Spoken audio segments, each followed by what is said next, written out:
Olá, Legião X, estamos mais uma vez aqui no Projeto X, aquele que multiplica as suas chances de aprovação. Eu sou o Knup, professor de literatura, e hoje nós vamos falar sobre a escola literária mais misteriosa, que nós tivemos aqui no Brasil, talvez no mundo, que é o simbolismo. Galera, antes de mais nada, eu quero que você atente bastante para a data de início do simbolismo. 1893, no caso aqui do Brasil. Pessoal, em 1893, Machado de Assis ainda publicava dentro do realismo e os poetas parnasianos estavam fazendo um enorme sucesso aqui pelo Rio de Janeiro. Então vejam que começa essa questão da temporalidade, fica complicada para que a gente entenda os estilos de época. De qualquer forma, o movimento simbolista aconteceu e ele foi um movimento anti-parnasiano. Ou seja, ele foi um movimento de oposição clara e ferrenha aos ideais parnasianos. A gente vai falar isso mais tarde aqui sobre as características do simbolismo. Galera, vamos ter artistas que vão estar escrevendo em verso, vão ser poetas, fora do eixo Rio-São Paulo. E de repente, por causa exatamente dessa questão geográfica, eles vão ser artistas marginalizados. Marginalizados no sentido de que, ao contrário dos poetas parnasianos que estão ganhando muito dinheiro nesse momento, esses poetas simbolistas não vão fazer grande sucesso. Vamos estudar aqui os dois principais desse momento, que são Cruz de Souza e Alfonso de Guimarães. E aí nós vamos perceber que eles só vão ser recuperados lá pela geração de 30, já no século XX, no movimento modernista.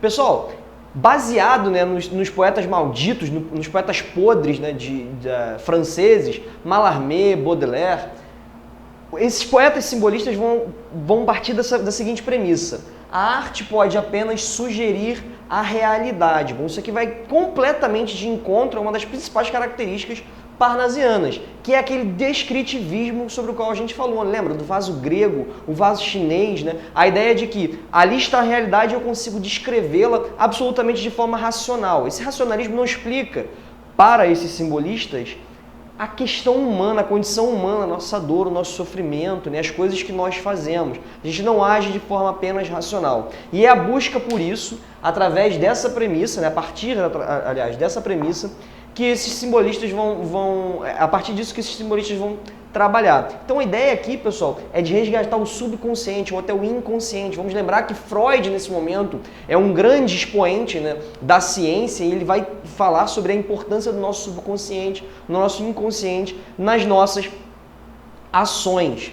Então, a ideia aqui é que a arte vai sugerir a realidade, então esses poetas nunca vão falar do que exatamente está acontecendo. Então, por exemplo, vocês vão fazer, e existe um poema sobre um funeral ou um velório, eles não vão falar que é um velório, eles vão apenas sugerir elementos do velório para que você, leitor, infira que se trata, ali de um velório. Bem, pessoal, vamos resgatar então a subjetividade lá dos românticos, de forma diferente, como nós já falamos, tentando apenas sugerir os temas.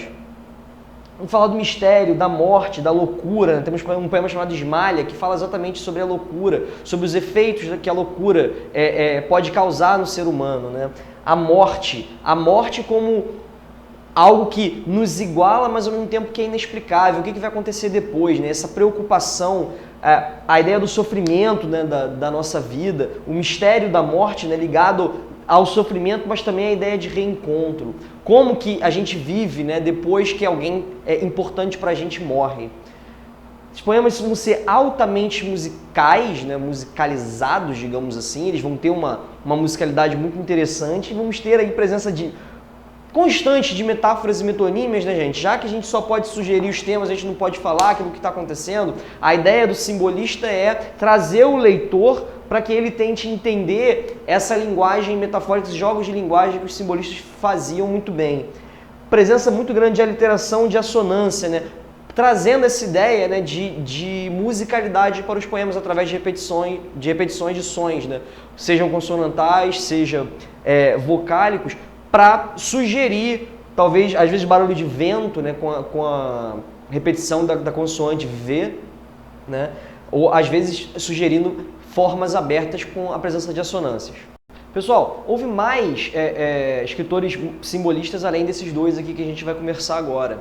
Entretanto, esses dois são os principais, Cruz de Souza vai escrever ali em Santa Catarina, Alfonso de Guimarães vai estar no interior de Minas Gerais.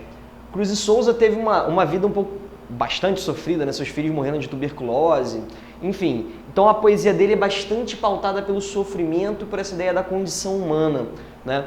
Como que a gente prossegue vivendo, como que a gente faz as escolhas que a gente faz. Existe uma característica da poesia dele, né, uma grande obsessão pelo branco. Pra vocês terem ideia, Cruz de Souza era negro, né? Inclusive o apelido dele era Cisne Negro. E não é, né? E existe essa ideia da obsessão pelo branco. Existem teorias, né, que dizem que nem era uma grande obsessão assim pelo branco. Inclusive ele tem um poema lindíssimo e bastante extenso chamado Monja Negra. Mas realmente há uma recorrência do tema do branco, né? E aí a gente fica sem saber se ele está realmente falando sobre a cor branca, como se fosse um sentimento, né, de não pertencimento, né, de uma ideia de que ele gostaria de pertencer à raça branca, por ter sido vítima de preconceito racial, ou se esse branco, né, na verdade está ligado a um sentimento de espiritualidade, né, da cor do crepúsculo e tudo mais. Mas de fato existe uma grande recorrência da cor branca na poesia do Cruz de Souza. Alfonso de Guimarães, escrevendo em Minas Gerais, também uma poesia pautada pelo sofrimento. A noiva dele morreu, né, um pouco antes deles se casarem, da data, né, que seria o casamento deles. Então, é uma poesia que está ligada à ideia de religiosidade, de como nós vamos, de como ele busca um apoio, né, para continuar vivendo, apesar da perda de sua amada. E ele também vai escrever sobre o universo da loucura, né? Inclusive o poema dele chamado Esmalha, ganhou uma certa repercussão, né? Que exatamente trata do tema da loucura, né? Quando Esmalha enlouqueceu, pôs-se a sonhar, né? Viu uma lua no céu, viu outra lua no mar. É isso, pessoal. Espero que tenham curtido e um abraço do Knup. Até a próxima.